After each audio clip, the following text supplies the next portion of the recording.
comic book ASM artist. Today we're doing another comic book haul. And first off, I want to give a quick shout out to the channel Twingles and Tingles ASMR. They're a newer channel just starting out. I'll leave a link below so you can check them out and subscribe. And if any of you want a shout out too, just let me know in the comments. And make sure you're subscribed, and in a future video I will give you a shout out as well. So, yeah, we're going to do our comic book haul here. So, I'm sure with everything going on that a lot of you guys have been inside your houses and being safe, and I hope that you're all doing well and you're in good spirits. So first off, we have the Robin 80th anniversary, and I absolutely love this book here. I flipped through it. I haven't read it yet, but the thing that's great is they cover all the different iterations of Robin. So if there's a certain time period Robin you like, chances are there's a story in here with him. So it covers like Dick Grayson, Tim Drake, when Spoiler was Robin, and of course Damian Wayne, and Jason Todd too. And then, so here's another one when he was in the Teen Titans here.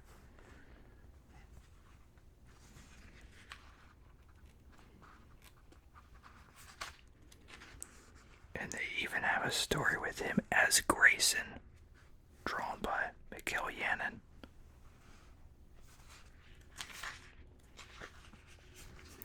But yeah, they show off like some of the classic covers too.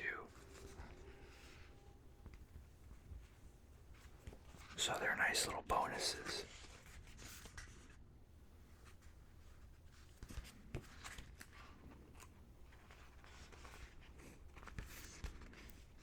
This is one of my favorite versions of Robin here, the Tim Drake. This was the 90s one.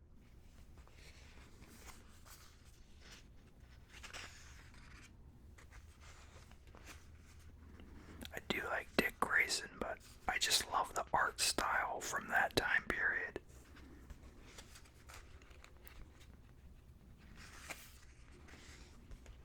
So this is the same artist who did the Turtles crossovers here. I want to say Freddie Williams III.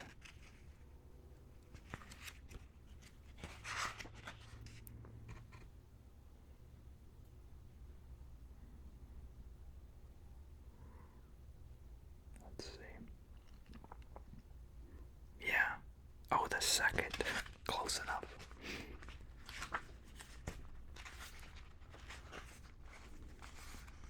And then here's another one. So yeah, they cover all sorts of different.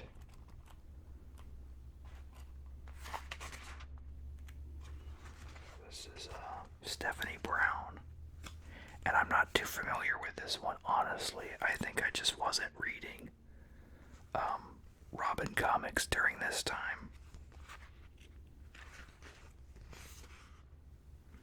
Like, I vaguely remember her, but not enough for it to stick in my head.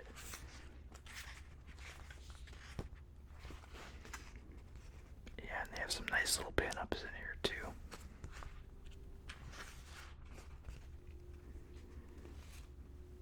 Here's the Damian Wayne, and this is Batman and Robin 22's cover here by Patrick Gleason. And there's a nice little Super Sun story in here, which, as you guys know, I love the Super Sons.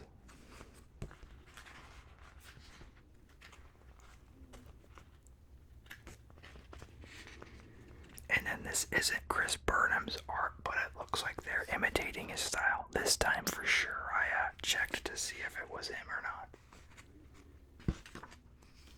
got like a lot of like the, fine lines and extra creases and stuff.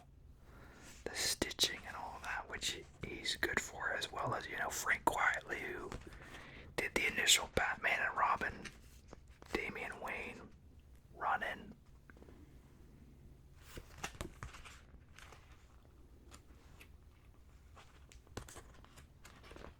And then there's Frank Miller,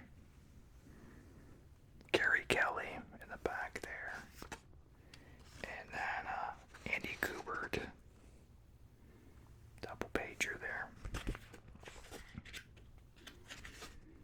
And then there's like little notes about all of them too in the back. And then, yeah, I just love they really nailed like the little yellow lines he has on his suit and stuff. Design-wise, they really nailed this, and a lot of the variant covers are cool too. But this is the Lee Weeks cover, and this is going for $10 right now.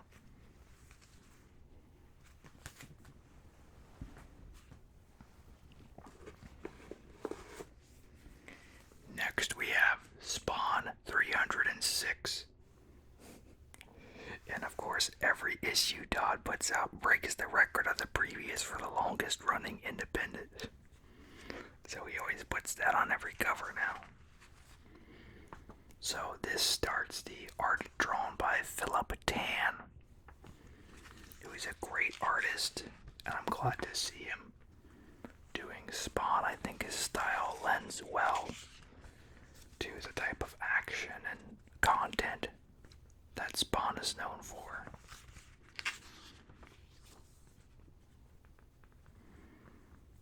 He was recently on the Curse of Brimstone book,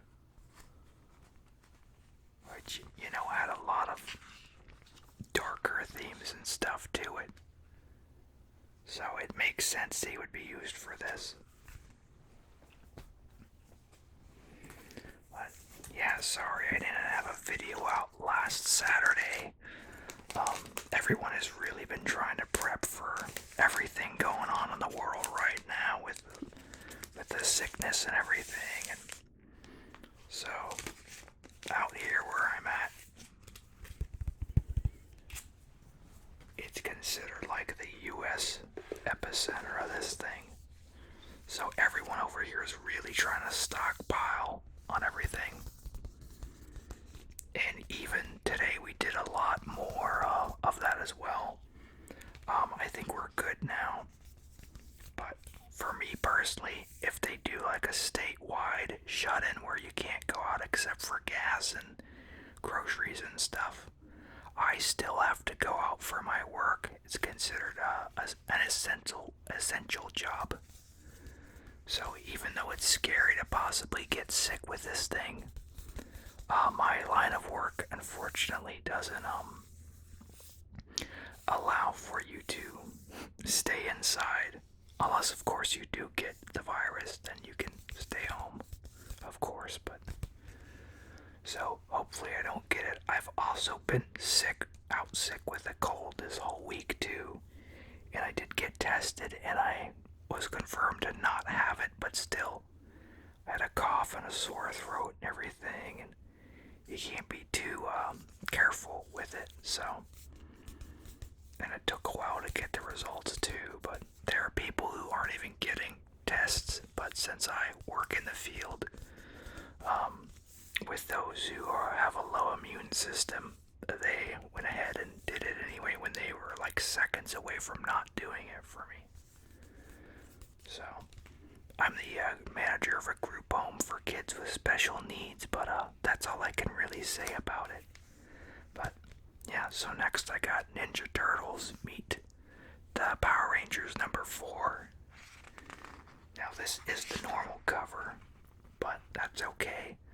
I think I was signed up for the variant, but they were probably shorted on them, and I would rather just get the story than not have an issue to read. So this one, we see the Turtles are in the Power Rangers costumes now. We saw on the front here, Shredder is rocking the Green Ranger's power suit, and now they have the other Rangers. characters can teleport to where they need to get to, so they're stuck where they're at, and the turtles have their suits and all that. So I think it has something to do with whatever dimension they're in. But you know, it's just fun. I'm enjoying all these little crossovers and mashups, and they're just really not turning down any crossover with the turtles right now, so I love it.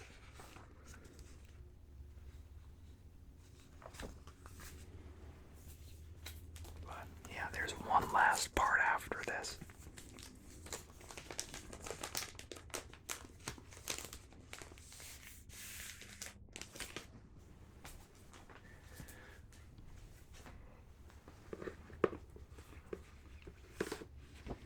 Next is Deceased Unkillables number 2. This is the Chitari. I think that's not Chitari, but the variant here. I think her name is just Cheetah. I don't even remember. This is the Wonder Woman villain though, who's gonna be in the new movie. So I really love they've nailed the art style on this series. I know it's a newer, polished, it's probably all digital, but if they're able to pull it off and make it look clean and pleasant, I don't really mind so much. I do love classic comic art, but I feel this is done well enough that I am really enjoying it and being immersed in it. And what this book is, it's pretty much the survivors from the Deceased book striking out and becoming the next generation of the heroes, like Damian Wayne. I don't know if it's even Damian Wayne, it might be Tim Drake becoming Batman here, I don't even remember. But it's basically them becoming the next generation of these heroes. So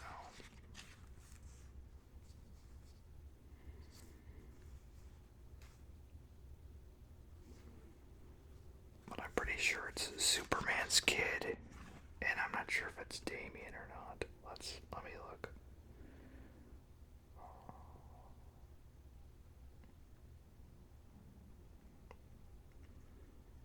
So that's Jason Todd, that's Red Hood.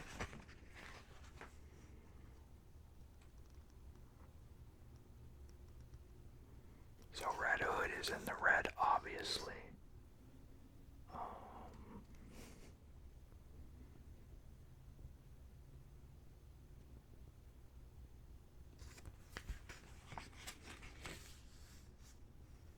I don't know, I'll have to read it more here, I think. Oh yeah, this is Cassandra Cain here.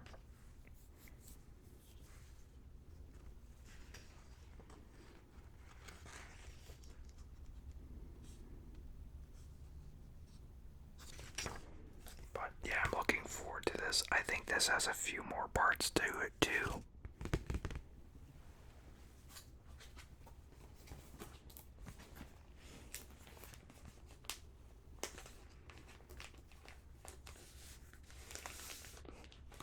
What I'm not a fan of though, I told you the card stocks are $1 more. Apparently the normal issues for this are all going to be $4.99, so that makes the card stock ones $5.99. But I love these covers so much, so I don't mind it. You guys know I'm all about the variant covers just because of how cool they look, how they're pretty much standalone works of art. So next we have Hell Arisen number 4. And as you all know, number 3 is the one that has Punchline, Joker's new assistant, in it. And that one's going crazy online. It's been selling for like $50 and stuff. And it's not too bad, but everyone's getting super hyped about that character. But I don't know if she's gonna be as permanent as Harley Quinn. I think that's what everyone is focusing on. When they should be focusing on in the new Batman story is the villain called the Designer. That's the new big bad to beat. This is a fun double-page spread here.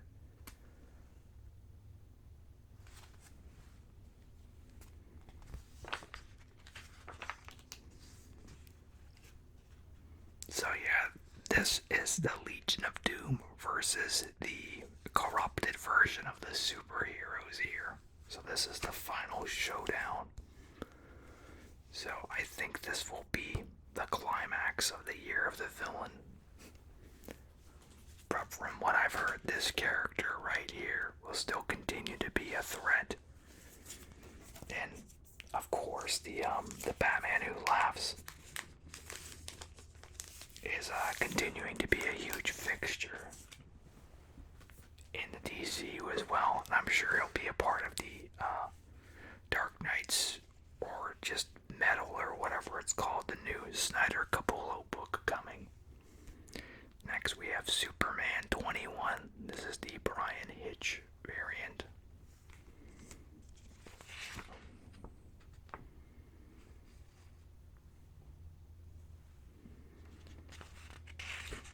This is more Ivan Reis or Rice or however you say his name. I do enjoy his style. He has more of a fine artist detailed, you know, like the classic guys, just rendering out a lot of the fine line work and stuff. Almost like a Neil Adams a little bit. Yeah, Ivan Reis or Rice. But he does a good job. I think the first thing I read with him was the whole the Darkest Night stuff, Brightest Day, Darkest Night. I think he did that, if I remember. And that's classic stuff. So yeah, he's definitely proven his skill over and over again for DC.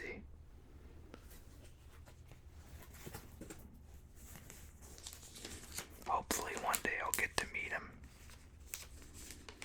He's one of the few artists I admire that I haven't met. I've been so fortunate to meet a lot of these guys, you know. Here is Batman number 91. This is the variant as well, the cardstock variant.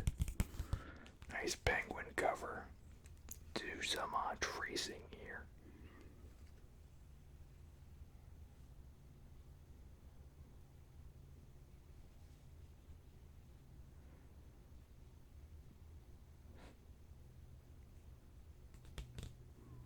Kinda has a Batman Returns reference here. The penguins with the rockets.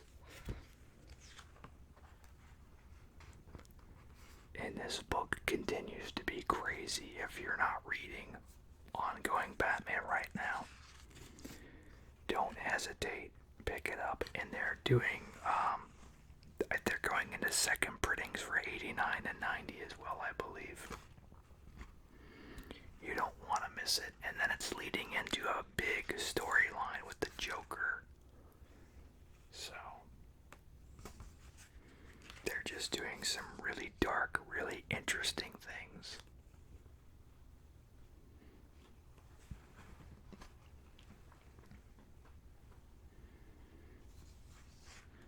And they're using Batman's whole enemy roster for it. And they're doing it in an interesting way. So this whole thing, basically, there was like a secret meeting of all of like the classic villains to meet up with a guy who's supposed to coordinate like the biggest heists that any villain could dream of. And that guy is known as the Designer. And basically they have a giant meeting with him, and each villain goes over what their grandest scheme would be, and he tells them how they can go about doing that. and then things go south when it gets to the Joker's turn. And I'll leave it at that, but so it's kind of like a villain fraternity type situation, but it's really interesting. And then here's the normal cover.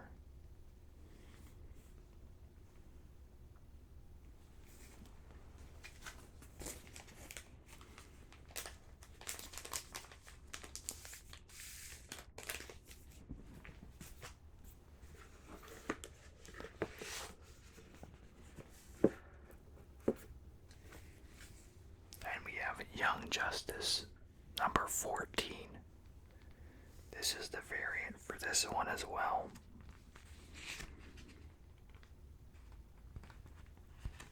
I'm looking forward to their having an issue fully devoted to Impulse coming up. I see they're slowly putting a lot of the DC Age of Heroes guys in these books too. So that's good because I invested and read all those guys' side stories. So I can appreciate them being used in this fashion. Arrowette was one of my favorites from the original Young Justice group, so I'm glad she's made an appearance here. And it looks like they're sharing artists on this one again too. Again, it looks like Omeg is on this. This is Omeg's work here. Has a very animated, quick style to it. And then John Timms did the previous pages I showed you.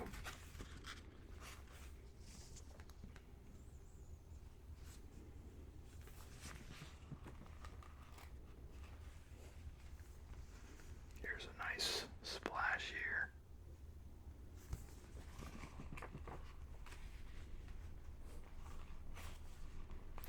And then here's a little thing that is promoting the Robin book I showed you earlier, showing all the Robins.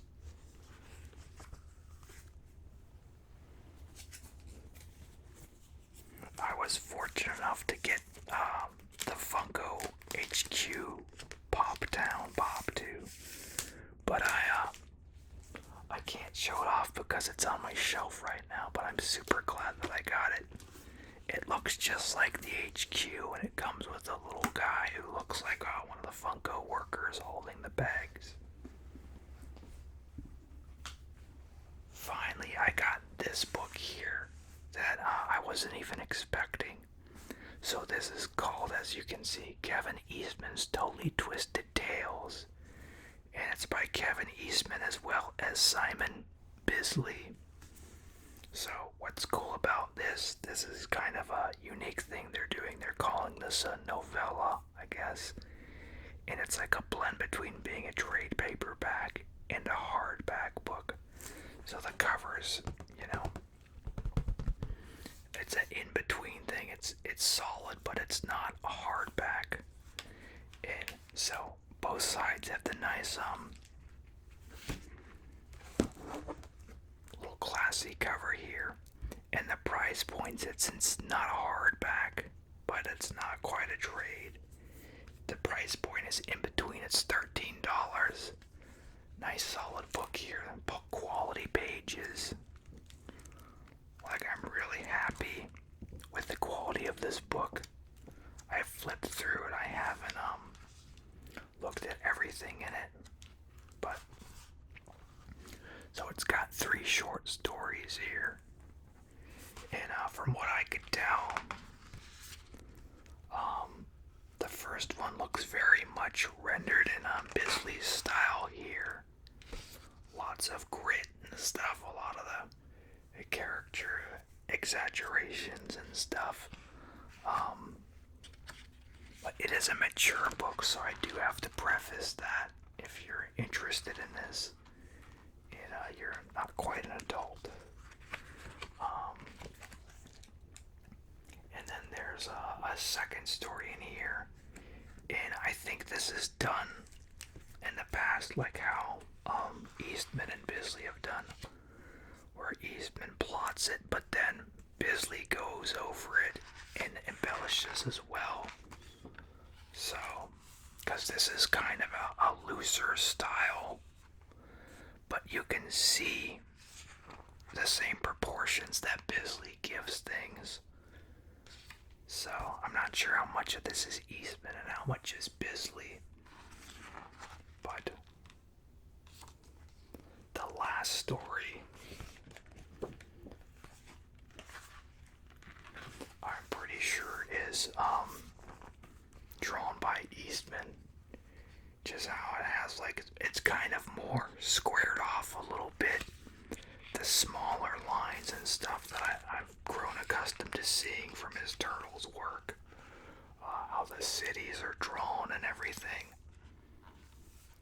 And, yeah, I think this is all Eastman's. I could be wrong. But it seems like it is. It just kind of, and then it has like the thicker, a lot of thicker lines too. He almost outlines like the main characters in a little bit of a thicker line than that. Inks inside, like you see the stubble and stuff.